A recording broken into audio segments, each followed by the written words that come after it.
Second chapter from the book Think and Grow Rich. सोचिए और अमीर बनिए. सेकंड चैप्टर है डिजायर, इच्छा.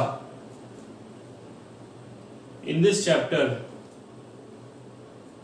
ऑथर ने जो डिस्कस किया है वो इच्छा के बारे में डिस्कस किया है. अब इच्छा भी दो तरह की इच्छा होती है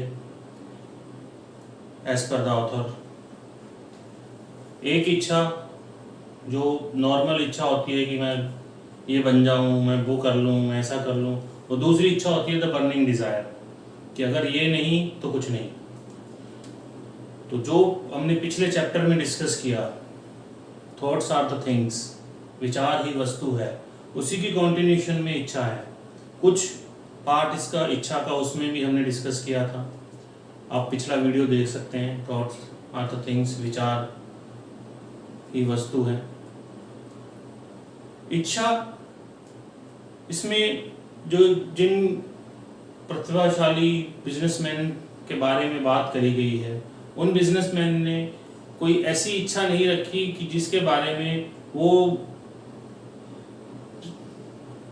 कोई ऐसी इच्छा नहीं थी जिसके बारे में वो श्योर नहीं थे.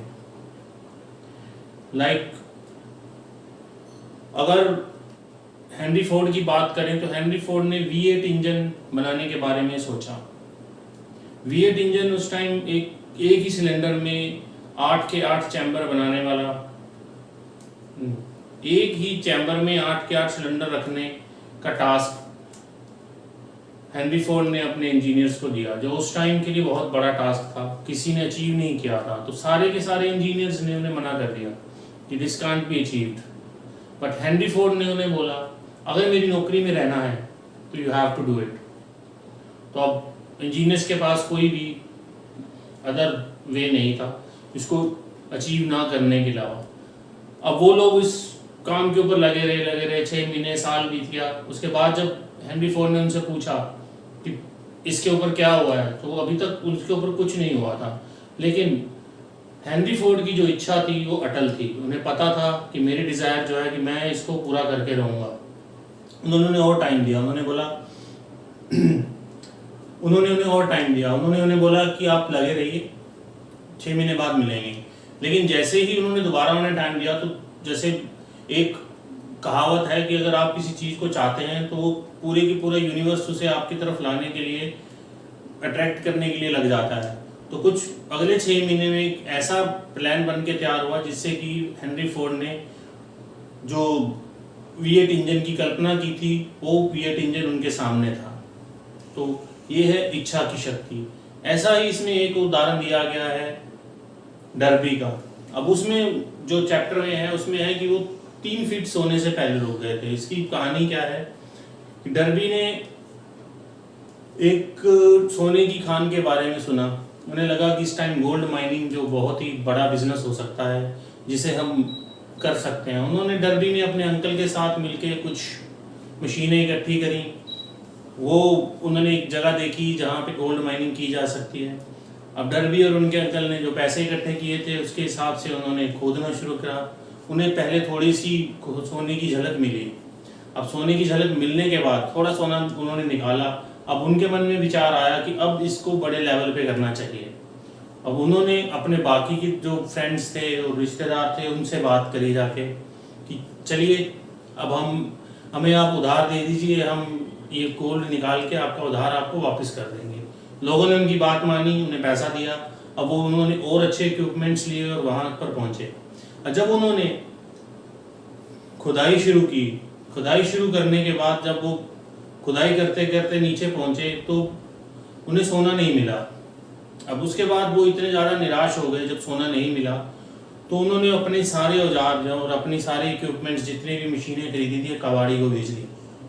अब उस कबाड़ी ने वो सारी मशीनें कौड़ियों के दाम में खरीदी थी. अब जब वो लेके जा रहा था तो उसने सोचा कि क्यों ना इस मशीन को मैं, वो कबाड़ी जो इन्हें लेके जा रहा था, उसने सोचा क्यों ना मैं किसी एक्सपर्ट की राय लूँ. अब उन्होंने बात करी किसी एक्सपर्ट से जो गोल्ड माइनिंग एक्सपर्ट था. वो एक्सपर्ट आया, उसने बोला कि इन्होंने ये जो खुदाई की है, ये खुदाई बिल्कुल सही की है, लेकिन वो विशेषज्ञ नहीं थे, उन्हें नहीं पता था कि इसके नीचे एक फॉल्ट लाइन आती है, बाकी का सोना जो है उस फॉल्ट लाइन के नीचे है। जब उन्होंने उससे खुदाई करनी शुरू की तो वो कबाड़ी उस शहर का सबसे बड़ा सोने की खदान का मालिक बन गया और उसने इतना सोना निकाला कि उसके पास पैसा ही पैसा हो गया। लेकिन डर्बी ने इससे हार नहीं मानी।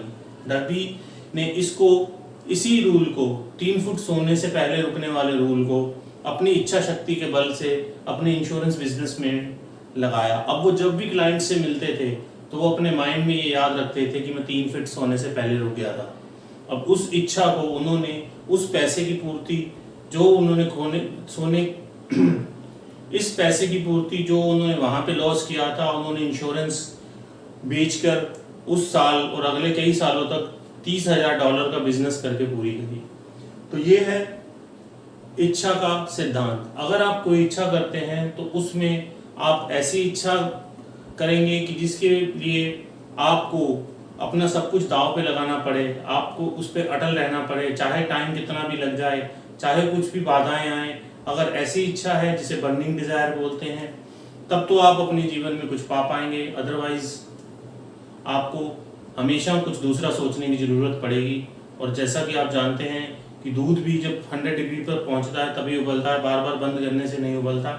तो ये था थिंक एंड ग्रो रिच का दूसरा चैप्टर। इसका क्रक्स ये है कि आपकी इच्छाएं जो हैं वो प्रबल होनी चाहिए और उसके साथ में थॉट प्रोसेस यानी कि विचारों की एक शक्ति होनी चाहिए।